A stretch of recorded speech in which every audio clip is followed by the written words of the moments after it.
Assalamualaikum warahmatullahi wabarakatuh. Halo teman semua.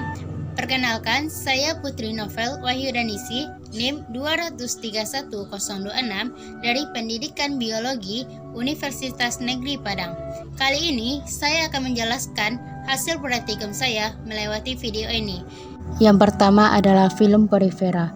Film Porifera adalah salah satu anggota dari kingdom Animalia yang termasuk kelompok Avertebrata yang memiliki ciri khusus diantaranya 1. Hewan berpori. 2. Diploblastik dipisahkan mesohil. 3. Tubuh asimetris dan simetri radial. 4. Tubuh tingkat seluler. 5. Sel pinakosit dan sel koanosit berflager untuk respirasi. 6. Sel ameobosit untuk digesti dan sirkulasi. 7. Tubuh elastis. Distribusi ekologi film Porifera. 1. Akuatik ekstrim. 2. Umumnya di daerah dangkal dan jernih. 3. Berkoloni. 4. Holozoik dan saprozoik. 5. Subespensi feeder dan filter feeder. Reproduksi seksual juga dapat dilakukan oleh Porifera, seperti halnya pada semua hewan. Porifera tidak dapat bergerak untuk menemukan pasangannya. Mereka sangat bergantung pada arus air untuk meyakinkan bahwa sperma menemukan sel telur dari spesies yang sama. Film Porifera tersusun atas hewan-hewan multiseluler primitif yang disebut dengan istilah sepon.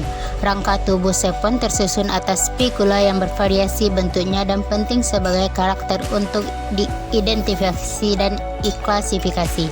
Reproduksi pada sepon dapat dilakukan secara aseksual maupun seksual. Sepon bersimbiosis mutualistik dengan Cyanobacteria, di mana sepon menyediakan ruangan bagi Cyanobacteria dan sebaliknya.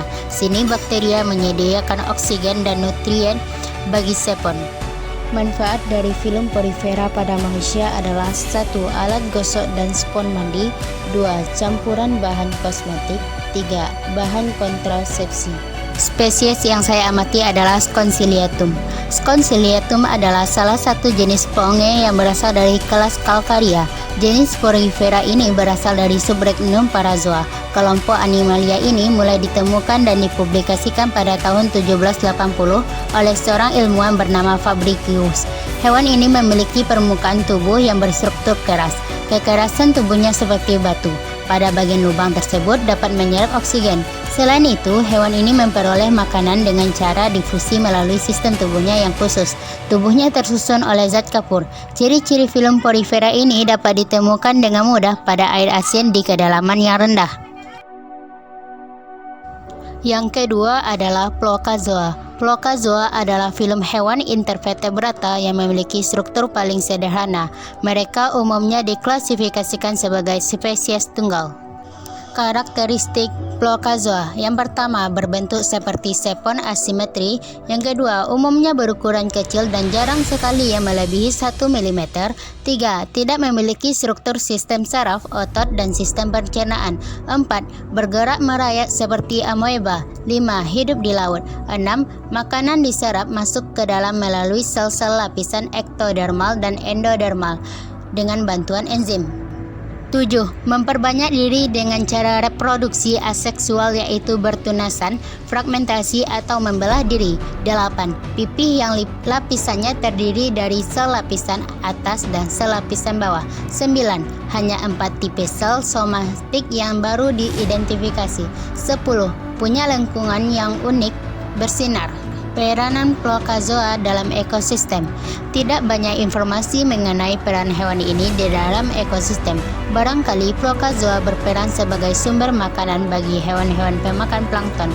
Dalam suatu rantai makanan, Plocazoa diduga juga berperan sebagai transfer energi ke hewan yang lebih tinggi tingkatan trofiknya karena memakan lapisan alga atau protozoa. Hanya terdapat satu jenis anggota film Plocazoa, yaitu Tripholacus. Tripholacus adharian adalah satu-satunya anggota film Plocazoa. Plocazoa sendiri merupakan kelompok hewan multisel paling sederhana. Tripholacus adalah makhluk yang sangat rata dengan lebar sekitar 1 mm, tidak memiliki organ maupun struktur internal. Tripholacus terdiri dari dua lapisan, yaitu lapisan atas dan bawah. Di antara kedua lapisan tersebut terdapat benang Triptium. Tripholak memiliki silia untuk bergerak. Tubuh tripholak umumnya berbentuk piringan yang rata dan tipis, berukuran 1 mm.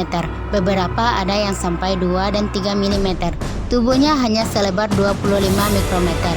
Hewan ini berwarna abu-abu, tetapi karena sangat tipis mereka transparan jika disinari, dan dalam beberapa kasus bahkan tidak dapat terlihat dengan mata telanjang.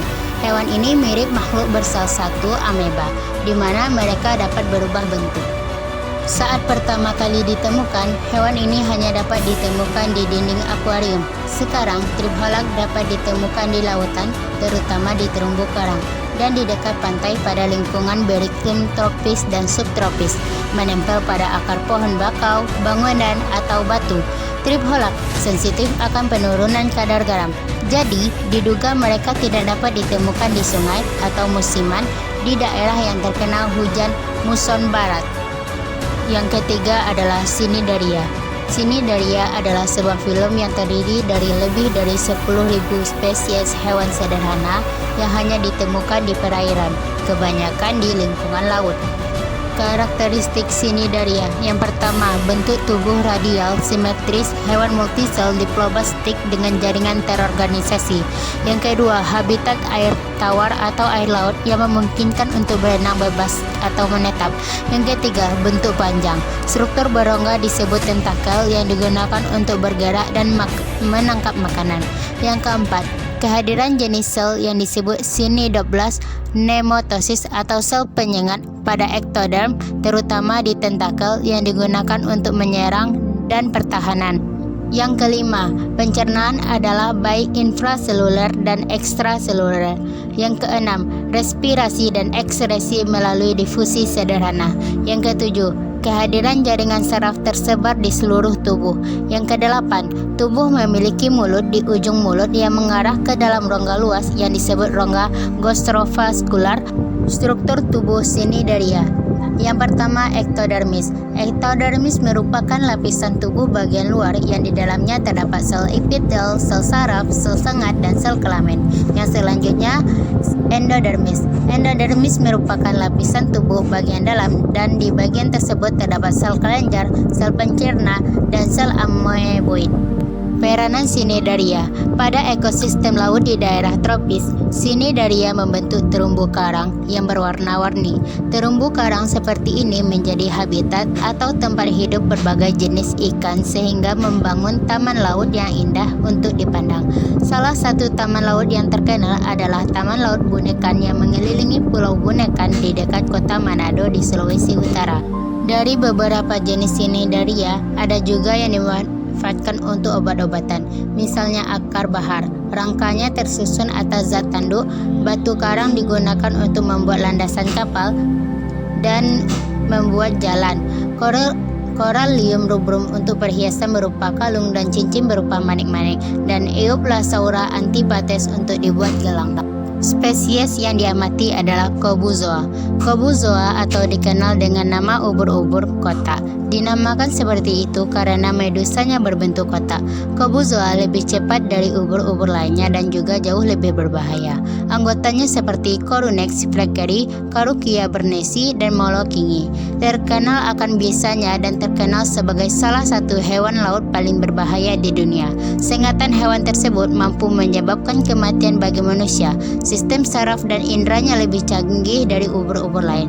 Jika lainnya hanya memiliki oseli sederhana untuk mengetahui sumber cahaya, Cobuzoa memiliki mata lingkap yang dapat digunakan untuk menghindari penghalang atau berenang dengan cepat.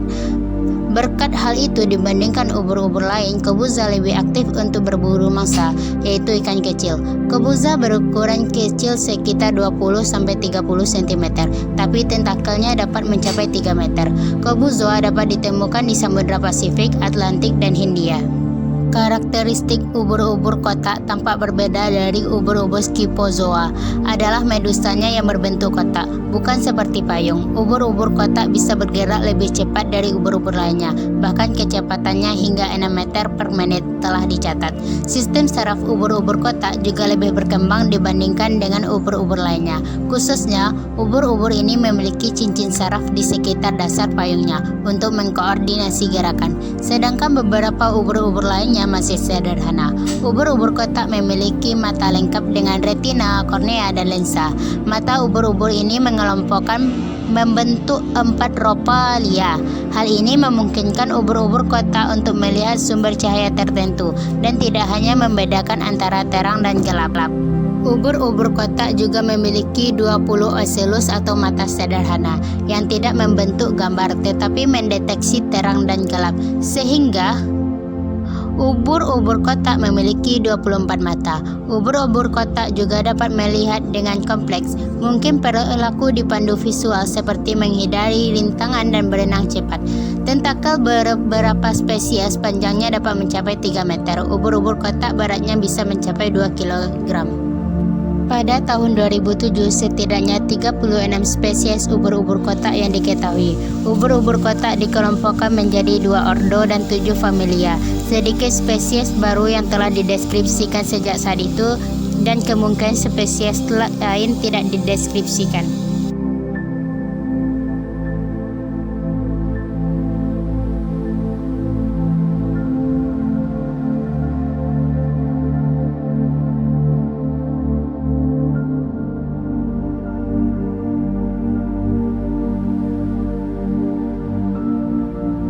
Terima kasih. Assalamualaikum warahmatullahi wabarakatuh.